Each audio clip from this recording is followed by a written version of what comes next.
बीडमध्ये ऊसतोडीला जाण्यापूर्वी 843 महिलांनी गर्भपिशवी काढली। गर्भपिशवी काढलेल्यांमध्ये 30 ते 35 वयोगटातील महिलांचा अधिक समावेश। शेगावच्या संत गजानन महाराजांच्या पालखीचं आज पंढरपूरसाठी प्रस्थान। 700 किलोमीटर पायी प्रवास करत पालखी जाणार आषाढी वारीला। वाशिममध्ये पावसाची जोरदार हजेरी। नेतन्सामधील पेरूच्या फळबागेचं मोठं नुकसान। फळं खराब झाल्यानं शेतकऱ्याच्या हातातोंडाशी आलेला घास हिरावला। लातूर जिल्ह्यातल्या मांजरा नदीकाठच्या शेतकऱ्यांना फटका। 500 एकर जमीन पाण्याखाली। ऊस, कांदा आणि ज्वारी पिकांचं नुकसान।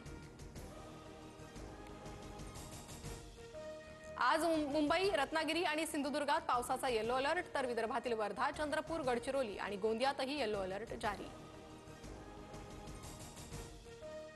दमदार पावसानंतर जून महिन्याच्या पहिल्या आठवड्यात कोकणातले अनेक धबधबे प्रवाहित। 1000 फुटावरून कोसळणाऱ्या धबधब्याचे विहंगम दृश्य पाहण्यासाठी पर्यटकांची गर्दी।